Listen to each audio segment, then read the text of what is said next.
Good morning, honey, and welcome to our fourth full day at sea since taking off from Los Angeles.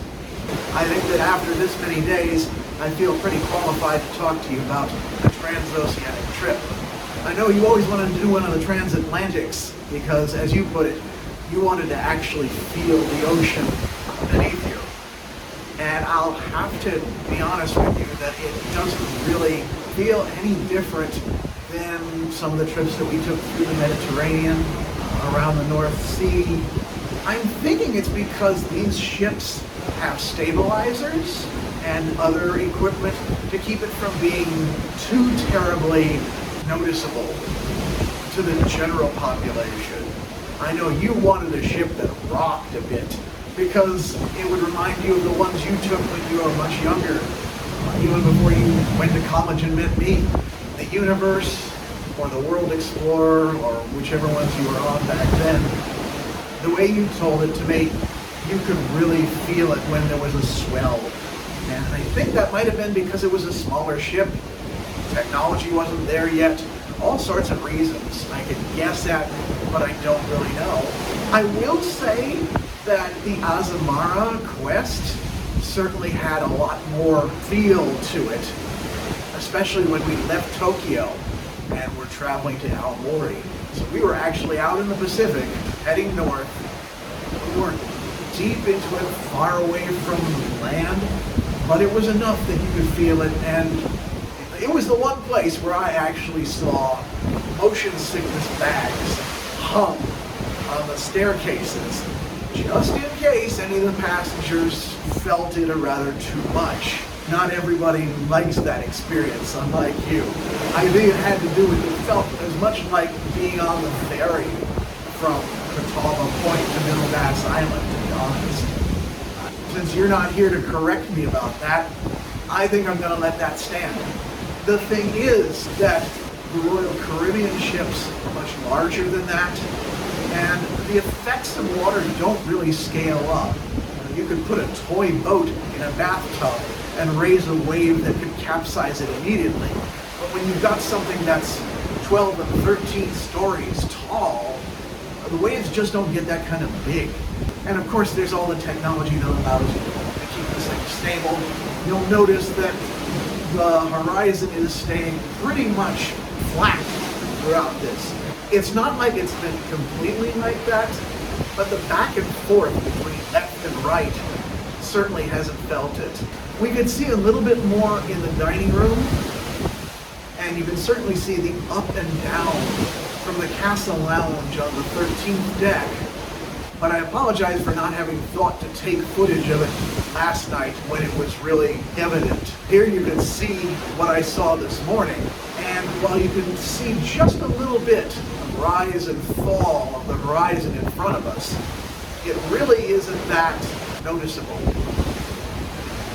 We've had fairly calm seas, maybe not enough that Magellan would have called it Pacific, but it was certainly fairly calm.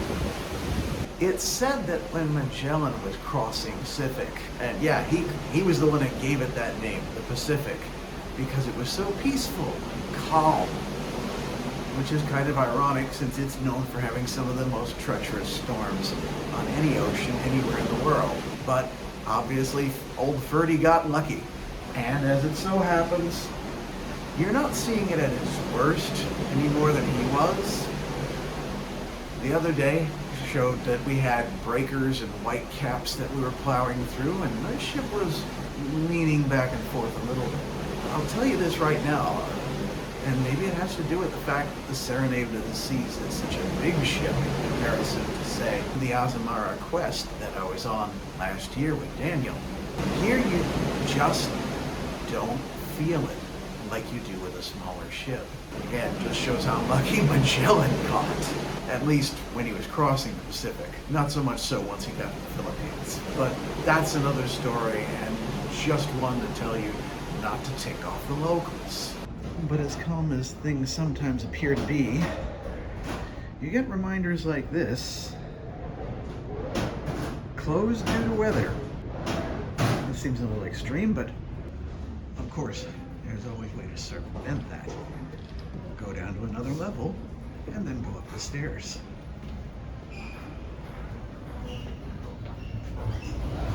Hello.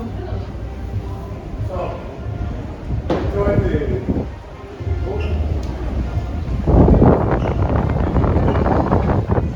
Well, they thought of everything, haven't they? And yet, it really doesn't seem all that... It seems so calm when you're standing down here. The thing is, you find yourself walking out here, you think, oh, hey, I've got this. And then something happens and you find yourself deviating a little bit, and you realize just where the phrase walking like a drunken sailor came from. Even if you're stone cold sober, you can't always walk in a straight line around here. The ship just kind of rolls ever so slightly, but it doesn't feel like much. I really should know better than to get on that scale these days. Still, hope springs eternal. Let's see. Still blocked. Okay. Well, I guess I'll head downstairs. Oh, what do you know? For the first time, seeing one of those motion sickness bags. You can see the water sloshing around. So there is clearly some give to the ship. It's just that it doesn't feel like it to me. If you were to ask me, is the ship moving around that much? I'd say no, but it's all a relative thing. It'd be like Ellen asking me, is this dish spicy? I'd probably tell her it's fine, but her idea of spicy and mine aren't quite the same thing.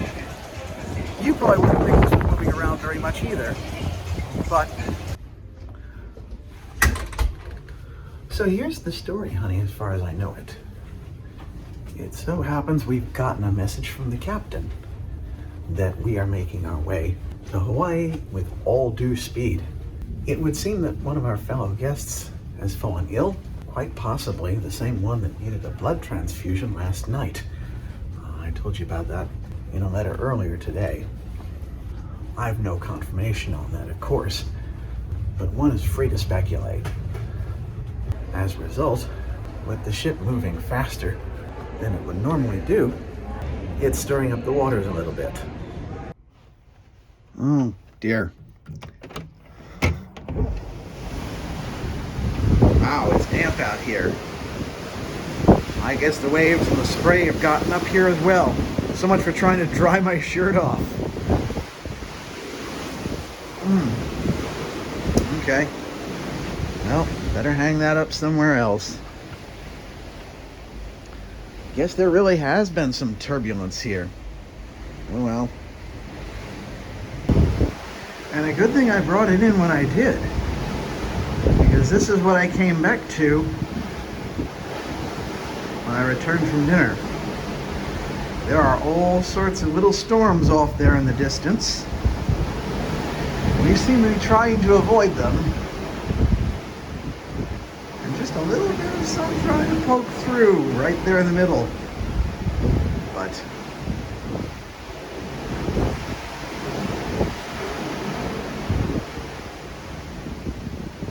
yeah, we've got a little bit of rough sailing yet to go.